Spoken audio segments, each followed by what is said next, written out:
y'all teams is so trash. You let them score 7 touchdowns in the game on y'all. To me personally, one of the most impressive achievements for a quarterback is to throw for 7 touchdowns in a single. Who's on the list? First and foremost, they just showed him, but I'm not surprised. Drew Brees. This short motherfucker threw the ball crazy. Apollo 93 cheered X100. Rex Ryan did him dirty. Yes, he did. Rex also didn't help him at all. I don't know why they traded for him if Rex didn't like him that much. You're not lying. But, short. Drew Brees is short. You know that. Who else? Tom Brady definitely threw for 7 touchdowns in the game. I would not be surprised. I feel like Pat will be on there, but for some reason, Pat probably has some weird, so he only threw 6. But I think Pat's on there. It's 7 on this list, I think. I don't know who else. I see why I say Phillip Rivers. Let's keep going.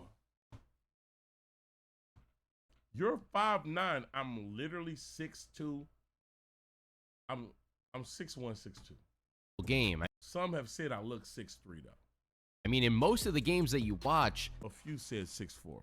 it's pretty difficult for an entire team to even put up 7 touchdowns against an NFL defense, let alone get 7 scores through the air. Throughout the over 100-year history of the NFL, only 8 quarterbacks have been able to the best to ever touch the field in New Orleans? All right, pull off his feat. Today we're breaking down who each of these quarterbacks are and how they accomplished it. The first instance of a quarterback throwing for 7 touchdowns takes us all the way back to the 1943 season when Sid Luckman did so as a member. That wearing 42, bro. Bears. Luckman was an extremely versatile player who throughout his career spent time playing the running back and defensive back positions along with quarterback. Throughout the 1943 season, Luckman was playing if I would have said good game, Sid, he would have called me something, bro. An extremely high level for a quarterback in this era. But his performances leading up to Week 9 paled in comparison to what he had in store for the Giants. The Bears came into this game with an incredible 6-0-1 record, while the Giants, not so much. They were struggling to a 2-2-1 record. Luckman got the game off to a hot start. Let me see these teams. Not so much. They were struggling to. This is going against the Brooklyn Dodgers, bro. Come on, bro.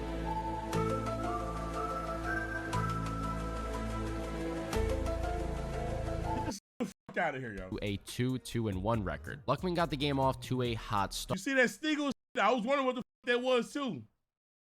Throwing for 2 touchdowns in only the first quarter. The first going to Jim Benton for a 4-yard score, while the second was pulled in by Connie McBarry for 31 yards. While the Giants were able to respond with the passing touchdown of their own to open up the second quarter, it didn't take long for Luckman to find Hampton Poole for a 20. Hey, them commentators. And here's Sid Luckman dropping back. Those a whoopsie pass. 7 yards. Weak ass goddamn game, bro. Score. Heading into halftime, the Bears held a commanding 28-7 lead. However, they kept their foot on the gas in the second half as well. In the third quarter, Luckman hit Harry Clark for a 62-yard touchdown before finding Jim Benton for his second touchdown grab of the game, this one from 15 yards out. Even though the Bears were up 42-7 at this point in time, heading into the fourth quarter, the air raid continued. Luckman threw an additional 2 touchdowns. Man, look at it. Look. Big Slime Jeff just resubscribed for 9 months. Was up, Lil Freaky Frogger. What? I ain't never seen a throw the ball like these, bro. Look how he throwing the ball. This is killing him. This is a choke out. This ain't blocking. This is fucking holding. Where's the helmets? Touchdowns in the fourth, finding George Wilson for a 3-yard score, and finally Hampton Poole getting his second touchdown. Apollo 93 cheered X100. I would have gotten called the HDR. Yes, you would have. 40 yards out. By the time the game was over, Chicago held a dominating 56-7 lead, earning their 7th win of the year and keeping their no-loss season alive. Man, yo, look at it. Up the stat sheet in this one, completing 65.6% of his passes. How many yards? 433 yards, 7 touchdowns, and just 1 interception. Luckman went on to have an incredible season, by the way, highlighted, of course, by this game. He finished out the regular season with 2,100. I'm not gonna lie, that's impressive for back then. 28 touchdowns through the air, leading the league in both metrics and earning himself a spot on the All-Pro first team, all in just 10 games. The Bears also beat the Redskins in the championship that year, 41-21, and Sid Luckman had a game. See, Bears, if they still counted championships and with Super Bowls, y'all be a multiple-time winning franchise. To remember, 286 yards through the air, 5 touchdowns, and 0 interceptions. Next up, we're going to jump to the 1954 I know Otto Graham got to be on here then.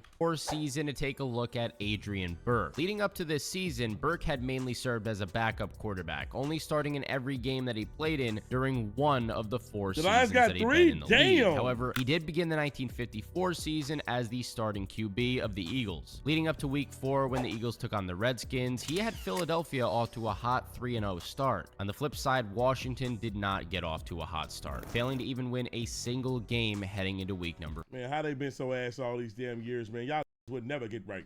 4, Philly took full advantage of this mismatch, with Burke finding Bobby Walston on a 26-yard pass for the first score of that game. However, Washington quickly responded with a touchdown of their own, knotting the score up at 7-all to end the first quarter. Burke and the Eagles controlled. Hey, I'm gonna be honest, bro. I'm not believing that Wilt, bro. I'm tired of seeing black and white footage and ain't none of it Wilt dropping the 100 points, all right? I'm tired of seeing it. I believe that Wilt dropped a cool 65 that day, but some kept getting up, going to the restroom. Man, he gotta have 100 right now. He gotta have 100. I'm not believing that. Word of mouth is never accurate. Never accurate. Them used to believe it was real life giants. I'm not believing none of this. The second quarter, though, with him finding Pete Pihos for both scores in that quarter. The first touchdown was from 18 yards out, while the second was from 19. Heading into halftime, the Eagles found themselves up 21-7, and early in the third, Burke kept up. Wilt dropped 35! Now 35 is kind of crazy. His dominant day through the air. Stop hating on the Philly legend. I'm just sorry, bro. Have you ever heard when they say something, word to mouth, they be like, yo, I watched Wilt walk in Rucker, and he didn't even walk. First of all, he was floating. Cool as a jive breeze. He walked in Rucker Park. He dunked from the 3-point line and hit an East Bay from the parking lot. I'm not believing word of mouth, bro. I'm not believing it. Air finding Bobby Walston for his second touchdown reception of that day, this one from 5 yards out. While Washington returned a kickoff following this score, Burke led Philadelphia down the field and once again hit Bobby Walston for his third touchdown of that day, this one from 4 yards. Stop pausing the video. I just did. Now what you gonna do about it? You got a decision to make in your life. What are you gonna do about me pausing this video again as you told me to stop? Out. Heading into the fourth quarter, the Eagles found themselves up 35-14. Burke kept his foot on the gas and continued the passing raid, throwing for 2 more touchdown before the final sounded. In the first score, he hit Toy Ledbetter for a 9-yard touchdown. I'm not pausing y'all. Touchdown of that game is third of the day. Philadelphia came out with a dominant victory by a final score of 49-21. Burke finished the contest with 200. Where's the black man? Trying to stay safe, bro. Trying to stay safe, brother. 142 yards, 7 touchdowns, and just 1 interception on only 27 pass attempts. Shockingly, not even this performance was enough to keep his starting position safe for the season. He was benched in weeks 7 through 10 before taking over once again in the starting role for week 11. Even though he spent some time coming off the bench that year, Burke still finished the season with 1,740 yards and 23 touchdowns, leading the league in passing touchdowns and earning himself a in the Pro Bowl. Ladies and gentlemen, the NFL preseason. Not at all, man. I knew that was a SeatGeek ad. I could feel it. Attempting to keep this match with the team. Player who saw an immense #1 week for sponsoring today's video. Now we move on to the 1961 season to cover. I seen Lamar in this video. I said that don't belong in this video, and then I got up out of it. One of the most interesting quarterbacks from this era, the Oilers. Killing ass Titans. Blanda. Blanda saw an immense amount of individual success as a member of the Houston Oilers and was a player who was far ahead of his time. Arguably the best game from his 7 seasons with the team came in week 11 when the Houston Oilers took on the New York Titans. Coming into this matchup, the Oilers... Damn it, y'all stole! That's 2001!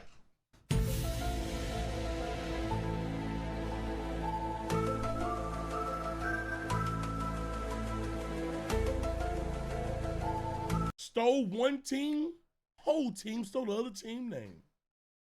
God damn. In Week 11 when the Houston Oilers took on the New York Titans. Coming into this matchup, the Oilers posted a record of 5-3-1, while the Titans were attempting to keep their heads above water at 5-4. Blanda kicked off this game completely locked in, throwing 3 touchdown passes in only the first quarter. The first score was off a 28-yard touchdown pass to Charlie Hennigan, while Billy Cannon pulled in the final 2 touchdowns of that quarter, the first being 6 yards and the second on a 78-yard touchdown. While the Titans responded with a touchdown pass of their own to open up the second quarter, Blanda threw for an additional 2 touchdown passes. Billy Groman was on the receiving end of a 66-yard dart for the... You know, with all these players from back then, they all have a similar look.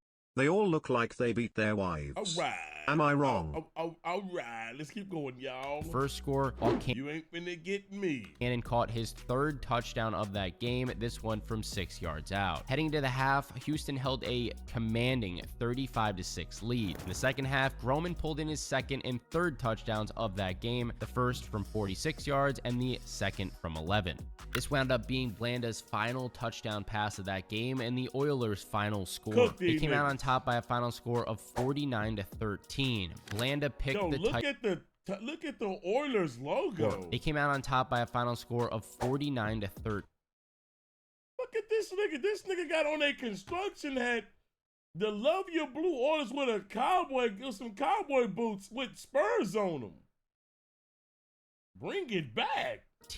Blanda picked the Titans apart in this one, throwing for 418 yards, 7 touchdowns, and 1 interception on 32 pass attempts. Despite only starting in 11 games during the 1961 season, Blanda finished the regular season throwing for 3,330 yards, 36 touchdowns, and 22 interceptions, leading the league in both passing yards and passing touchdowns. This earned himself a spot in the Pro Bowl on the All-Pro First Team, and he was named AFL Player of the Year. Interestingly, Blanda continued to serve as a starting quarterback in the NFL until he was 48 years old. It's pretty unlikely that we're ever going to see another player continue to perform at an NFL level for this long ever again.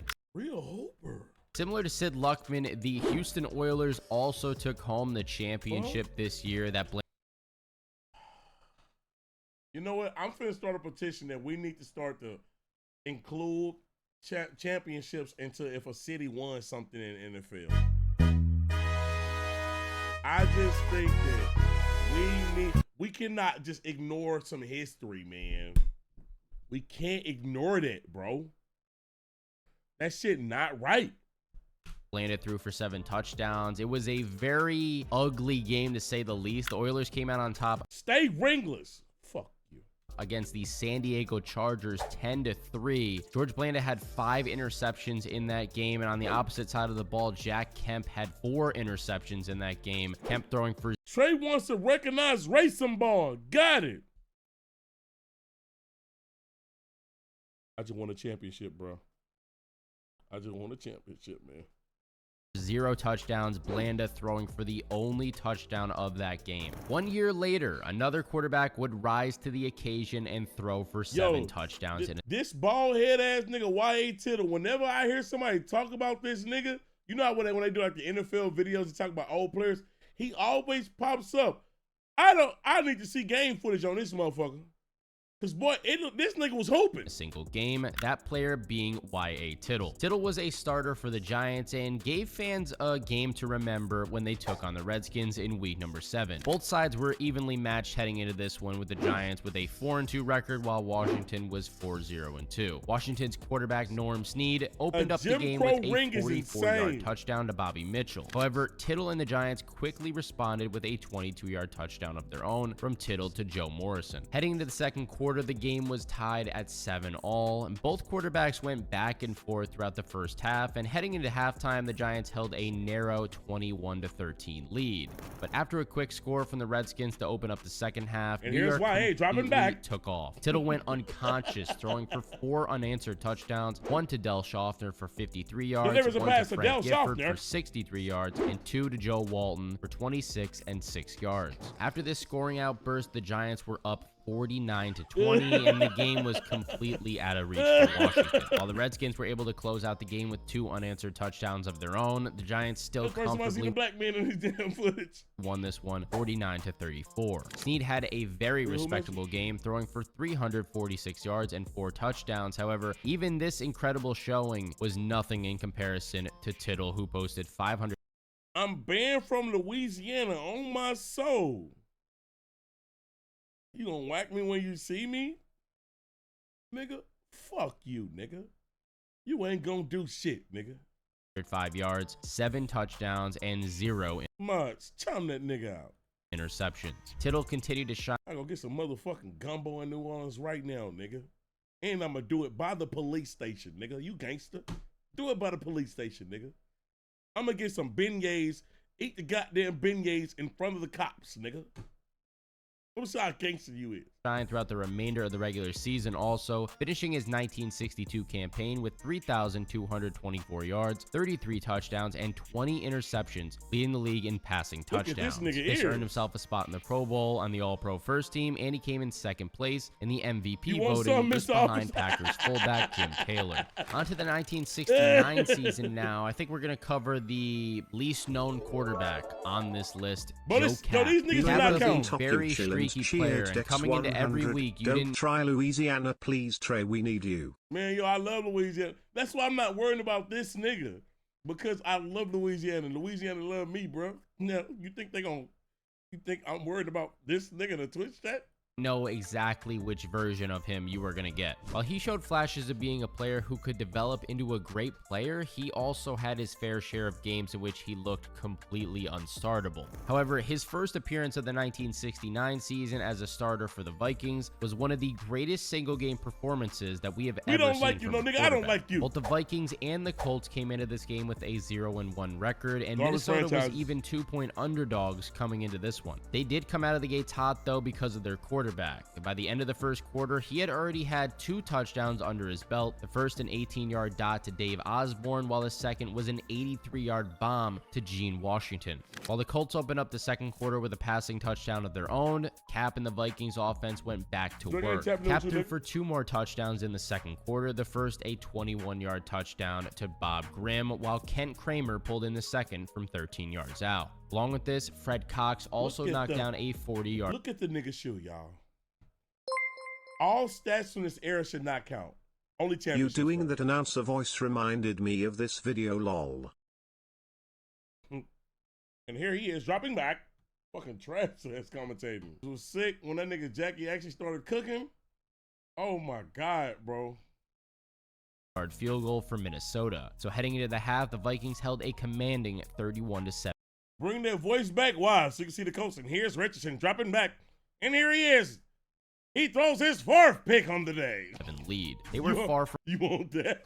You want that game? From done at that point in time, though. They kept their foot on the gas heading out of the locker room, where Gene Washington pulled in his second touchdown, this one from 42 yards. Why you smooth ass nigga? Minnesota also put the nail in the coffin late in the third and in the fourth, with Kapp throwing 2 more touchdowns. The first, a 1-yard pass to John Beasley, and Jim Lindsey scoring the final touchdown of the game from 15 yards out. Minnesota ran an absolute track meet, scoring a crazy 52 points to Baltimore's 14.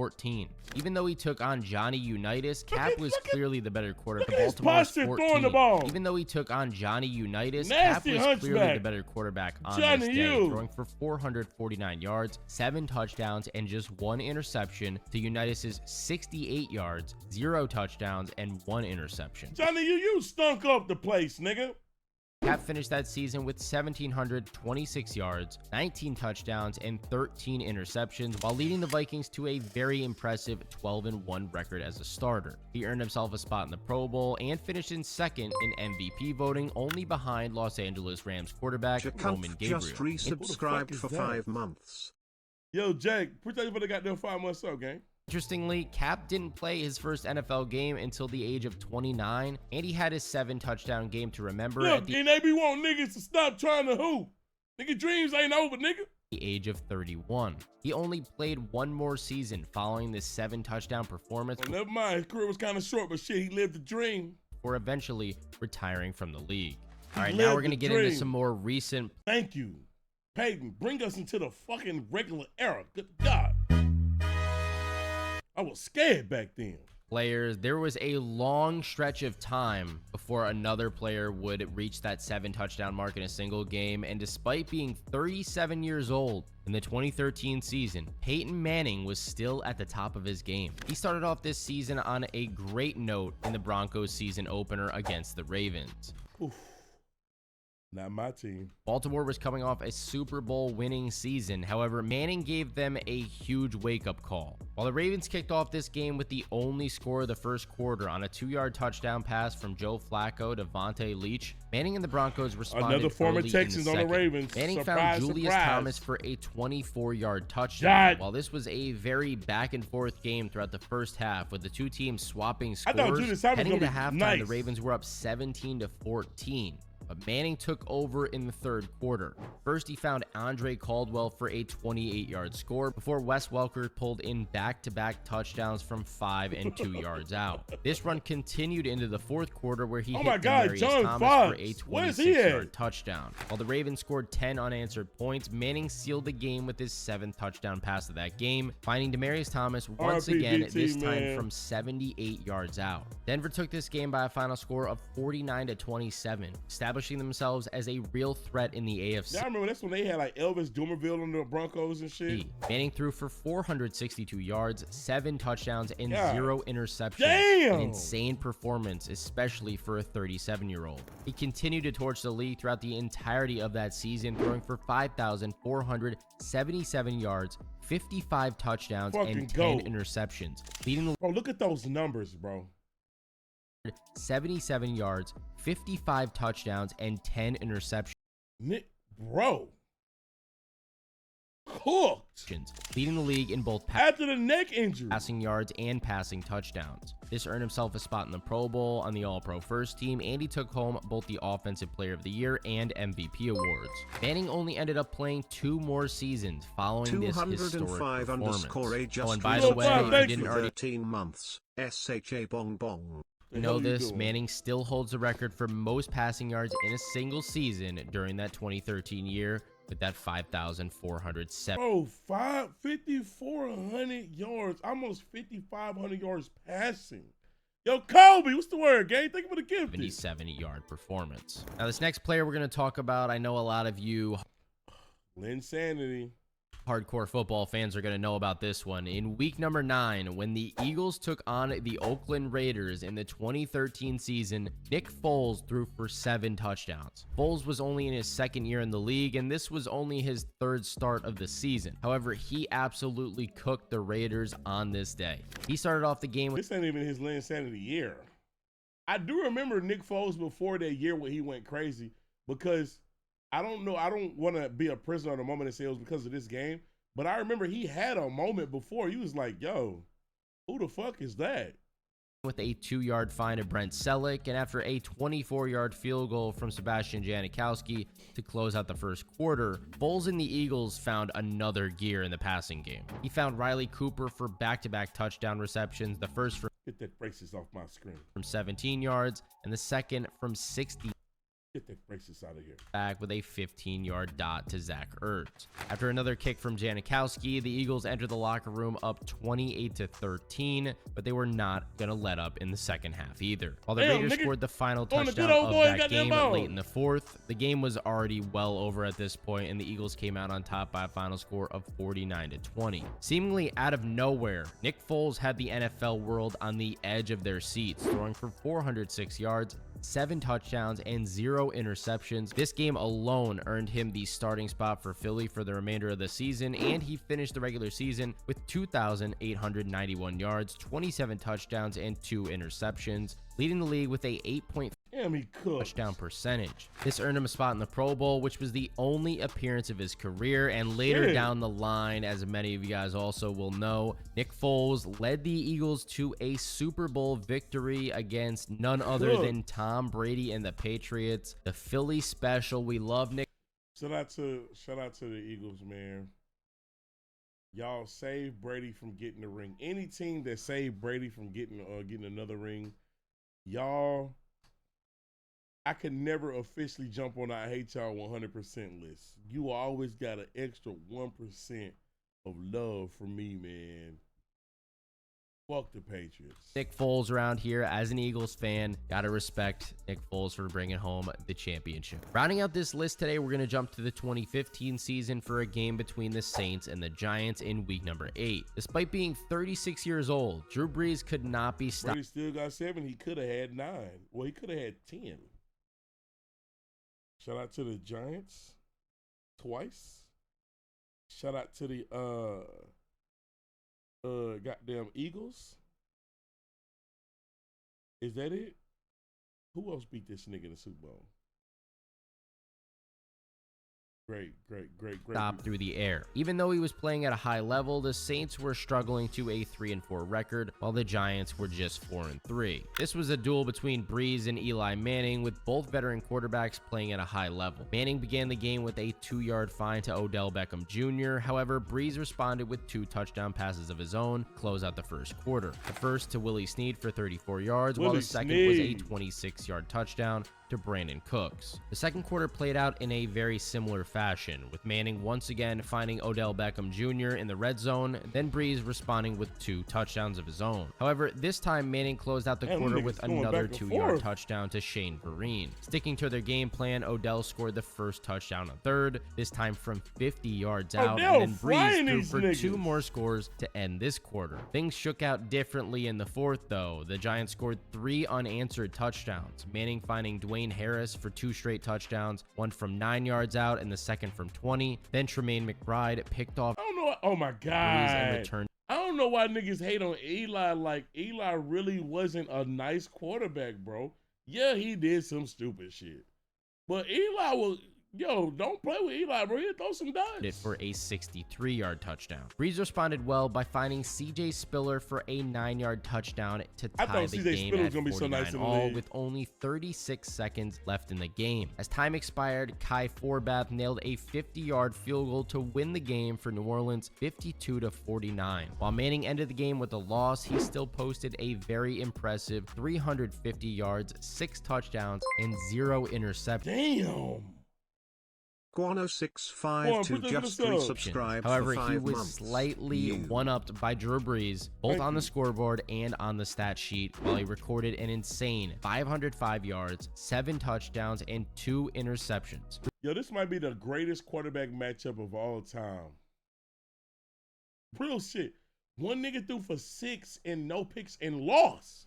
Brees finished that season with 4,870 yards, 32 touchdowns, and 11 interceptions, leading the league in passing yards. Despite this, the Saints struggled to a 7-8 record with Brees as a starter, and he even failed to make the Pro Bowl that year. It's really surprising that the final 7-touchdown game came nearly a decade ago with the immense amount of talent that we've seen at the quarterback position since Brees. I want to know what you guys think in the comments. I mean, I really fuck with Drew Brees, dog. Section below. As always, who is going to be the next quarterback to throw for 7 touchdowns in a single? Okay. You ever been Tokyo chill and cheered Dex 100? Eli beat Brady twice in the Super Bowl. He has my respect for life. Man, I'm telling you, bro.